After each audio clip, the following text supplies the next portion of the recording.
여러분은 누군가를 처음에 만났을 땐 분명 좋은 사람인 것 같아서 친해졌는데 나중에 알면 알수록 나를 괴롭고 힘들게 해서 서서히 멀어졌던 경험 있으신가요? 아마 많은 분들이 새로 사귄 친구와 그렇게 친하게 지내다 그 사람에게 실망하거나 심지어 배신까지 당하는 일을 한 번쯤은 겪으셨을 것입니다. 만약 우리가 그 사람을 처음 만난 그 순간부터 그 사람의 본 모습까지 알 수 있다면 얼마나 좋을까요? 사실 대부분의 사람들은 남을 의식해서 옷을 입기 때문에 옷차림만으로는 그 사람의 본 모습까지 파악하기는 쉽지 않습니다. 이 세상에서 옷에 가장 신경을 많이 쓰는 사람은 패션업계 종사자가 아니라면 사기꾼들일 것입니다. 사기꾼들은 옷에 신경을 굉장히 많이 써서 사람들로 하여금 자신들을 신뢰하게 만들고 높은 지위를 과시하려 하기 때문입니다. 그렇다면 이렇게 옷차림 말고도 상대의 본성을 우리는 어떻게 친해지기 전에 미리 파악할 수 있을까요? 오늘 영상을 끝까지 시청하셔서 앞으로 이런 사람을 만난다면 친해지기 전에 미리 본성을 파악하고 멀리 하셨으면 좋겠습니다. 본성을 파악할 수 있는 첫 번째는 그 사람이 습관적으로 사용하는 말투입니다. 이 중 만약 처음 만난 사람이 누구누구시 알죠? 하고 물어보면 이 사람은 경계해야 합니다. 특히나 이 말 습관은 사기꾼들이 자주 쓰는 말 습관입니다. 어느 날 최현정 씨에게 모르는 사람 한 명이 말을 걸었습니다. 혹시 김정순 씨 알죠? 네, 제 친구인데 어떻게 아세요? 저도 정순이 친구예요. 한때는 매일같이 만나던 때도 있었어요. 사기꾼들은 이렇게 상대의 지인과 친한 척을 하며 상대와의 거리를 좁히려고 합니다. 누구나 처음 보는 사람이라면 경계할 수밖에 없는데 내가 아는 지인을 상대도 안다고 하면 자연스럽게 경계가 풀릴 수밖에 없습니다. 그리고 내가 만약 그 지인에 대해서 좋은 감정을 가지고 있다면 그 지인을 안다고 말한 사람에게도 좋은 감정이 생겨 이 사람을 쉽게 믿게 될 수 있습니다. 최 씨도 마찬가지로 친구인 김 씨에게 좋은 감정을 가지고 있었다면 최 씨에게 말을 건 사람에게도 금방 경계심을 풀었을 것입니다. 하지만 사실 이 사람이 실제로 내 친구와 얼마나 가까운 사이인지 알지 못할 뿐더러 내가 친구에게 좋은 감정을 가지고 있다고 해서 친구의 지인들에게까지 좋은 감정을 가져서는 안 됩니다. 친구와 친구의 지인은 또 별개로 대해야 합니다. 내가 좋게 생각하는 사람과 친하니 그 사람도 좋은 사람일 것이다 라는 생각은 하지 않도록 해야 합니다. 유심히 봐야 할 두 번째 말투는 상대가 자신을 지나치게 포장하지는 않는지의 여부입니다. 사기꾼들은 매번 자기 자신을 포장합니다. 학벌, 경제력, 경험치, 인맥 등 듣는 사람으로 하여금 대단하다고 느낄 정도로 은연중에 자신을 띄웁니다. 그래야 이야기를 듣는 상대가 자신을 신뢰하기 때문입니다. 이렇게 사기를 치려는 마음을 가지고 있지 않더라도 자기를 띄우는 사람은 주의해야 합니다. 이렇게 자신을 띄우는 것은 열등감의 표현인 경우가 많기 때문입니다. 대부분 자기 자신을 스스로 띄우는 사람들은 좋은 학벌, 가진 돈, 넓은 인맥 등 남들이 봤을 때 대단한 사람이고 싶어 하는데 자기의 능력이나 현실은 실제로 그렇지 않기 때문에 또한 그런 현실을 자기 탓을 하지 않고 부모나 가족, 환경과 사회 탓을 하기 때문에 거짓말을 해서라도 자기의 허영심을 채우고 싶어 합니다. 이런 사람에게 한 번이라도 내가 자랑을 하게 된다면 이 사람은 나를 안 좋게 보고 뒷담화를 할 확률이 높습니다. 사기꾼들에 비하면 그냥 열등감만 가진 사람이 나을지도 모르겠습니다.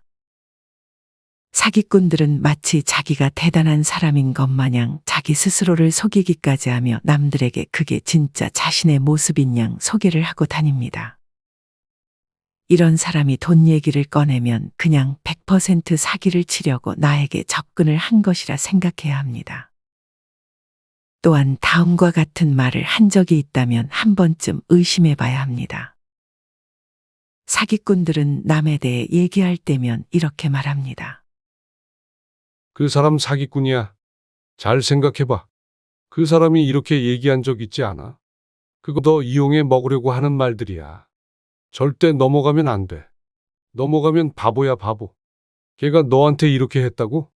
그런데 걔가 아무런 보답도 안 해줬어? 나 같으면 비싼 밥이라도 한번 사줬을 텐데. 자기밖에 모르는 친구네. 너 지금 이용당하고 있는 거야. 이렇게 사기꾼들은 피해자를 위해주는 척하며 더 가까워지려고 노력합니다. 누군가 같이 욕을 해주는 것만큼 사람의 마음을 얻는 방법도 드물기 때문입니다.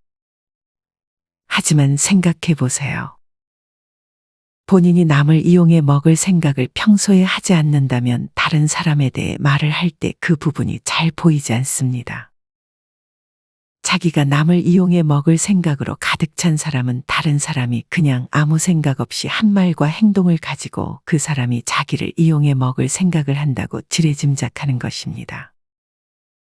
또한 사기꾼들은 나와 내 지인의 관계를 끊게 만들고 자기 말을 믿게 만들기 위해 이간질을 시도하기도 합니다. 사기꾼들은 이렇게 이간질을 하며 갈라놓으려 하고 그 사이에서 말을 왜곡해가며 전달해 자신의 이익을 꾀하고자 하는 것일 수 있으니 누군가 나에게 앞서와 같은 말을 한다면 주의해야 합니다. 물론 이렇게 말하는 사람 모두가 정말 사기를 치려고 하는 사람들은 아니겠지만 의심을 해서 나쁠 것은 없습니다. 그래서 누군가 남에 대해 험담을 하거나 그 사람이 너에 대해 이렇게 생각하고 있는 것 같다라는 말을 한다면 이런 말을 하는 사람은 사기꾼 혹은 이간질을 하려는 사람은 아닌지 의심을 해봐야 합니다. 그리고 만약 나에게 사기를 치려거나 안 좋은 낌새가 보인다면 그 사람을 다시는 보지 않는 것이 좋습니다. 본성을 파악할 수 있는 두 번째 방법은 그 사람이 습관적으로 하는 행동을 관찰하는 것입니다. 처음부터 나에게 너무 친절하거나 과도한 행동을 하는 경우 주의해야 합니다. 반찬을 가져다 주기도 하고 맛있는 디저트를 가져다 주기도 하고 힘든 일이 생겼다 하면 지나칠 정도로 나를 걱정해주고 도움을 주려고 하는 사람이 있습니다. 대부분 힘든 상황을 겪고 있다면 상대가 조금만 나한테 잘해줘도 경계를 풀 수밖에 없습니다. 만약 내가 별로 안지도 오래 안 된 사람이 나에게 잘해준다면 그 사람이 나에게 잘해주는 이유는 100% 다른 이유가 있기 때문입니다. 단지 내가 좋아서, 동생 같아서, 부모님 같아서 이건 모두 그저 헛소리에 불과한 말일 가능성이 높습니다.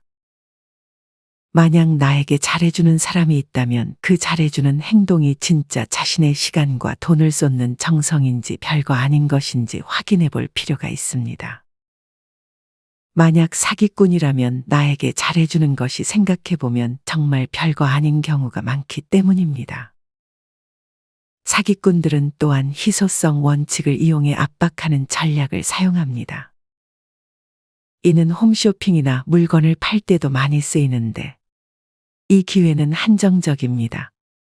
오늘이 지나면 기회가 없습니다.와 같은 뉘앙스의 말로 무언가에 투자를 권유한다면 그 자리를 당장 피해야 합니다. 이렇게 뭔가 압박을 받게 되면 논리적인 판단을 방해하고 우리로 하여금 즉흥적인 결정을 내려버리도록 만듭니다. 만약 좋은 것이 있을 때 나에게 권유하는 사람에게는 다음과 같이 말해보세요. 좋은 거 있으면 저 말고 주변에 가까운 형제나 친구에게 권유하세요. 사실 사기를 당하지 않는 법은 어찌 보면 정말 간단합니다. 가장 좋은 방법은 금전적 이익에 관심이 없는 듯 행동하는 것입니다. 욕심 없는 사람이 사기꾼이 제일 피하는 대상입니다. 사기꾼이 어찌해 볼 도리가 없기 때문입니다.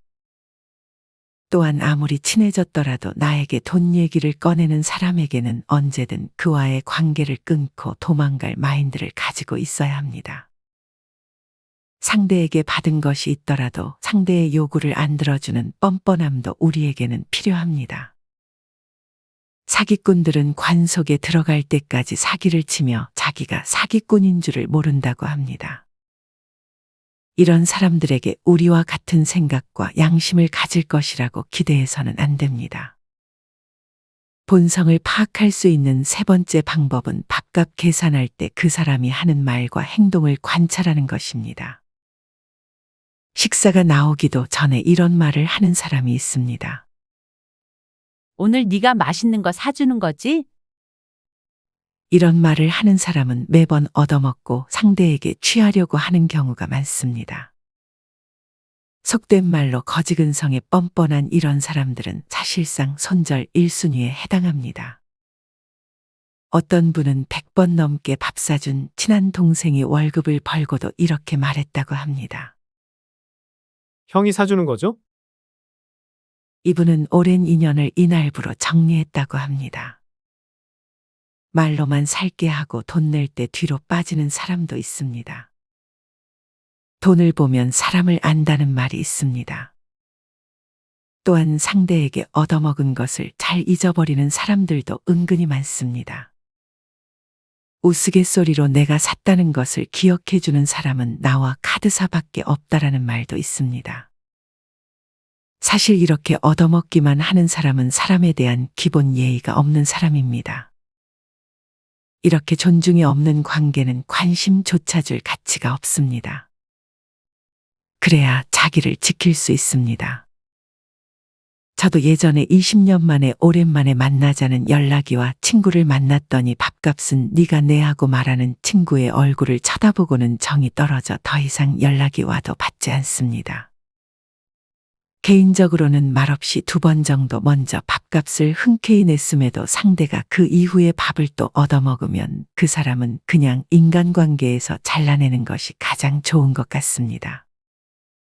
그렇게 해도 내 인생에 손해가 오는 경우는 거의 없습니다. 오히려 그렇게 얽힌 사람들에게 고통받는 것보다 빨리 쳐내길 잘했다는 생각이 들 것입니다. 만약 누군가 여러분에게 밥을 사주라고 한다면 다음과 같이 답해보세요. 오랜만인데 밥은 네가 사는 거지? 그래, 지금 말고 나중에 좋은 일 있으면 살게. 사실 얻어먹으려는 사람에게 밥을 사줘봤자 끝이 안 좋은 경우가 많습니다. 만약 누군가 매번 밥을 사달라고 한다면 정색하며 저번에 사줬잖아 하고 칼같이 자르는 것이 더 좋을 수 있습니다. 그 돈 나한테 쓰면 물건이나 만족감이라도 남지 받아먹은 사람들은 절대 고맙게 생각하지 않습니다. 우리 부모님에게, 배우자에게 혹은 자식들 먹고 싶은 거 사주기도 빠듯한데 얻어먹기 좋아하는 사람들에게 사줄 이유는 더더욱 없습니다.